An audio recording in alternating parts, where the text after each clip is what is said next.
This is Soda with Strangers, a podcast where we sit with a stranger, share a soda, and get curious about the life behind the label. Because the more we listen, the harder it is to see each other as strangers.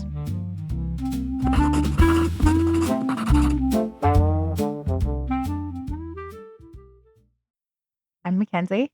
I am the podcast host, and I saw it only fitting that if I'm going to make others do this and experience this, then it probably is only fitting for me to do it first. So this is the first episode of Soda with Strangers, and we're gonna dive in. Like I mentioned in the intro, this is meant to sit down, share a soda, and get to know somebody behind the snap judgments or the labels that we often present to somebody. And I truly do believe that the more we listen, the harder it becomes to see each other as strangers. And the more we get to know each other, the more empathy and compassion and love that would grow for anybody. At the end of the day, we may not like everybody on this podcast. We may not love everybody on this podcast.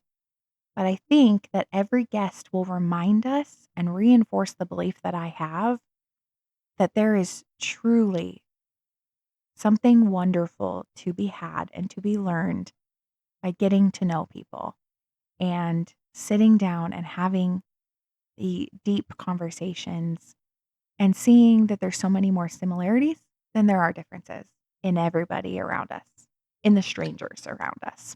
Let me give you a little bit of background into this podcast, the idea, what got us here. Might I add first, though, I am drinking a Diet Coke with French vanilla zero sugar coffee creamer poured in. This is like my guilty pleasure. Anyway, so that's my drink, Diet Coke with a vanilla coffee creamer. Try it if you haven't. It's amazing. Let me give you a little bit of background as how we got here, the development of how this podcast came to be, how the idea kind of grew over the years. I have been doing mental health therapy, psychotherapy for just over a decade. I have had a decade of experiences of sitting down with people and hearing their story, getting to know them growing on me, and finding so much compassion and empathy towards what they've been through and towards them as an individual, right? And so as a therapist, I'm able to walk the ugly path of healing. And the theme that's presented in every situation throughout all of this is that someone can come into your office or come into your life ultimately, right? Someone can enter your life and you have a quick judgment about them, a misconception, a preconceived notion, something you've heard, whatever, right? And if you take the time to sit down and get to know them and learn the nitty-gritty and watch them struggle with things that are going on in their life, not only do they stop being a stranger to you, but there's somebody who you recognize as deserving compassion and empathy in a way that you would not have ever seen before. They crack open the book and you see the hurt and the loss and the triumph, and you can't help but love somebody. You may not like them. They may not be your favorite person, but you can love them and love them through what they've been through and have empathy for who they are and what brought them to becoming that person. And so as a therapist, I've had the beautiful opportunity to get a quick little snapshot of somebody's life through intake paperwork and then sit across from them. And I'm not kidding you, without fail, every person who comes and sits in my office for 45 minutes, and I think I know what I'm going to see, or I know what I'm going to experience, or I know what I'm going to get. They surprise me, and I have so much love and empathy for them when they leave. And I think that that's really, truly, for me, the goal of this whole podcast is to reinforce what we all already know, is that if we just took the time to get to know somebody, if we really understood who they are and what's made them who they are and the experiences that have shaped them, we would be so much kinder and loving and accepting towards everybody. And I think that's the trickiest part about all of this, right? Is it's easier to not.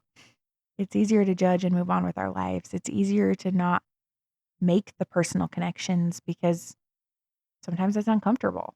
Sometimes not everyone wants it.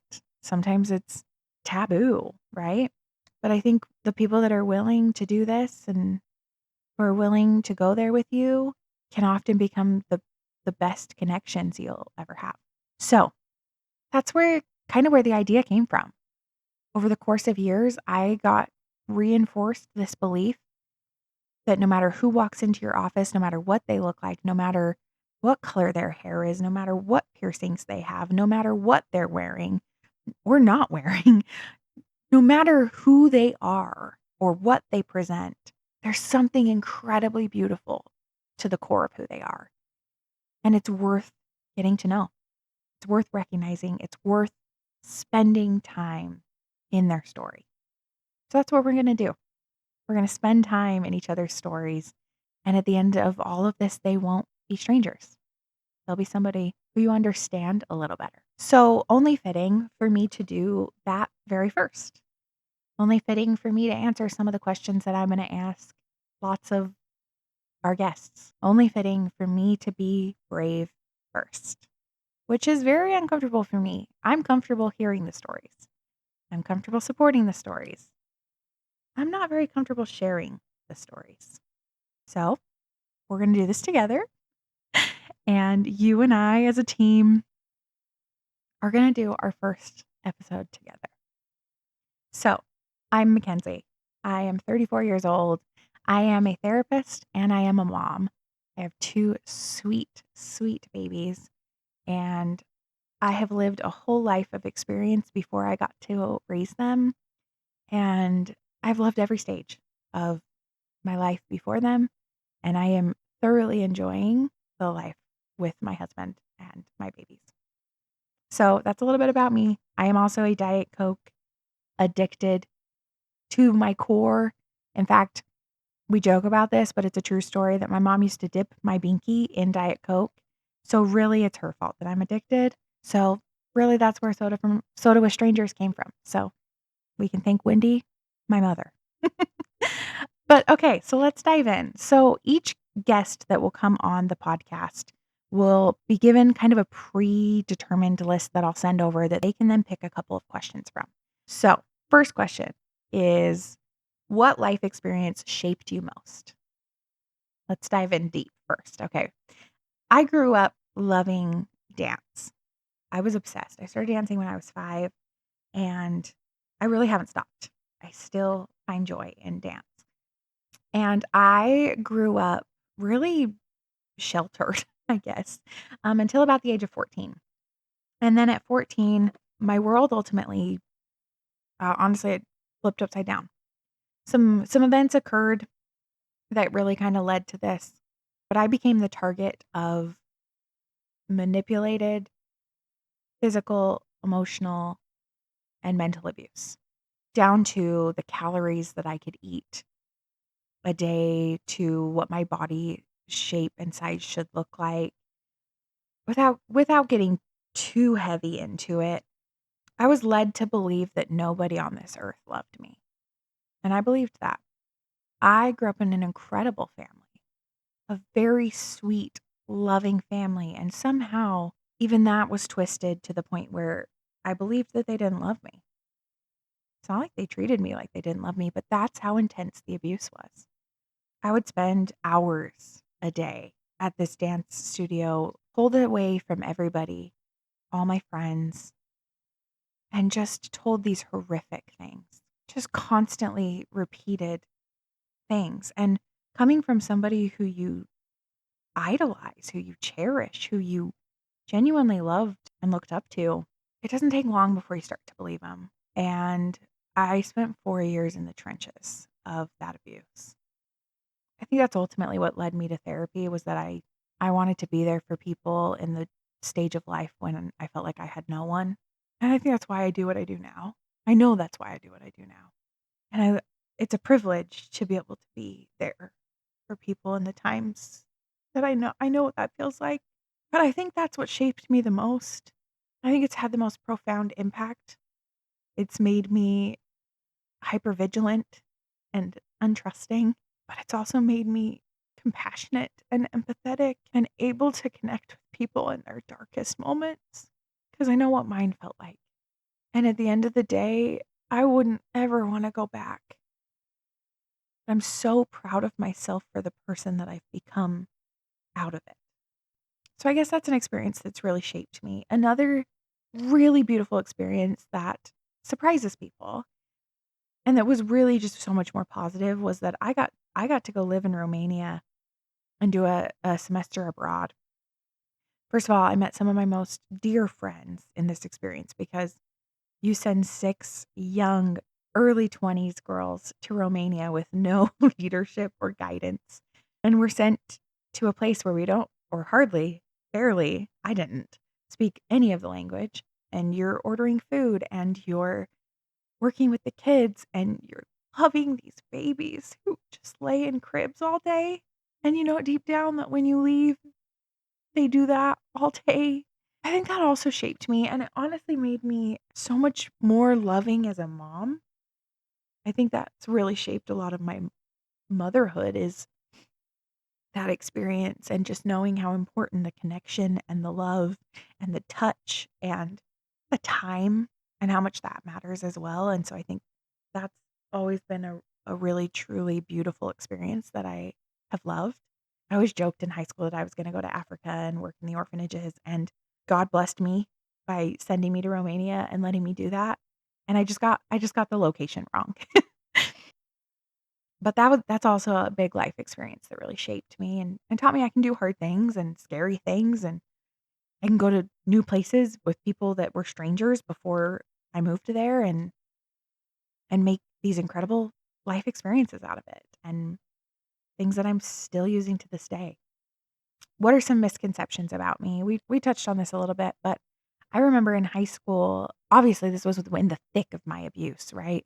In the worst of the worst for me. But I remember I've always been a shy girl. My parents would come home from parent teacher conference when I was like in middle school, and they would basically allude to the suggestion that my teachers didn't even know who I was when they told them my name because I was so reserved and quiet in class that, like, even after a couple of weeks, most of my teachers didn't even know who I was. I didn't need to be noticed. In fact, I kind of preferred not to be noticed. I had some good friends, and that's all that really mattered, but I was shy. I was reserved. I always was. Once you got to know me, I was fun and vivacious and friendly and goofy and funny, but not very many people got to see that, especially in those stages of my life. But I remember in high school people coming up to me and making comments as they had kinda gotten to know me, like, "I used to think you were so standoffish or so rude or so mean." That was a big one. Basically, that I was just really judgy, and once they got to know me and actually, like, connect with me, they would realize that I was just reserved, I was just shy, but that came across as such a negative, and I remember feeling like that was such a negative trait to be shy because it was misunderstood. It was misconceived. It was a misconception, right? So that I feel like that those were some big things, but mean was always that one that just really hit really hard. When people were like, "I thought you were really mean," and then I got to know you and I realized you were just shy or just reserved, or you're actually, you're so nice or you have such a big heart. That always meant a lot, but it always made me think, how many people didn't take the time to get to know me and have just always thought I was mean. Not ideal, you know? The Grinch song comes to mind, like, "You're a mean one, Mr. Grinch." But that's fun and playful, right? Like, genuinely knowing that people think you're mean, like, that always just I don't know, it always stings, right? I think I've grown a lot. I think I've tried to be more approachable because of that feedback, but I also just think some of it's part of just my reality that we're all misunderstood, and that's one of the ones that I've got. So, yeah, so a couple questions. If millions of people heard one message from you today, what would you like it to be? I think that's such an overwhelming question, but I really love it because at the end of the day, like, that's the whole reason I'm doing this podcast. I would love the idea of touching millions of people, but even if one person walked away from this podcast with just a renewed belief that if we took the time to get to know people and hear their stories, that it would be worth it and more people would feel seen and recognized and heard. I think the impact that one person can have is so powerful. Can you imagine millions of people having that belief? We could ultimately change the world, right? So many good people out there. So much more good. I think at the end of the day, I wish we could see that. We could see the good. We trained ourselves to see the good. What's something you wish a stranger understood about people like you? Us shy ones, us observers, those of us that walk into an environment and take it all in. We're hyper vigilant. We don't trust well or easily. I wish people just took a minute to get to know us, understand what makes us that way. I think a lot of us are just wounded, done a lot of healing, a lot of growth, but that child, that hurt person is still inside of us and can be triggered. And I just wish people understood that shy isn't always bad. We're observant. We often see a lot more than what we communicate. We understand people often, sometimes more deeply. Good listeners, really good listeners. We have a great gut sense because we've spent so much time observing. We have a lot to say if people just take the time to listen. Every guest who will come on the podcast will finish with one question. We will all answer the question, what's one thing you wish people knew before judging someone? And I guess I really ultimately wish people knew to take the time to sit down and get to know each other better before we just assume that we know their reality or that we know what they've been through or what they're going through. I wish people remembered that there's so much more than what we present, than what you see in a grocery store or what you see at work with coworkers or what you see at high school in a class. You know, the people we judge the hardest are usually the ones who need the most compassion and love. It just takes getting time to know them, sit with them, to connect with them, to understand their story. I just wish we remembered to do that more often. I think it's something we all know. And I hope, I guess, through this podcast that we're all reminded of that in such a obvious way that we choose to do that a little more often, me included, outside of this. One thing I would like to extend to everyone listening is that if you know someone who would be an incredible fit for this podcast as a guest, if you yourself would like to come and share your story and share the misconceptions that are about you and the things that define you and the triumphs and the wins and the successes and the things that have shaped your life. At the end of the day, my true belief is that anybody could be a guest on this podcast. And after the time and the bravery of sharing their story, we would have so much more compassion and love for them.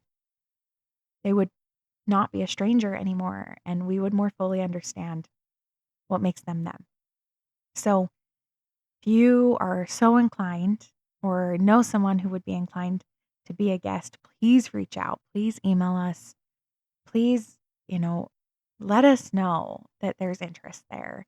I have a couple incredible guests lined up that you're going to just adore. But we need more.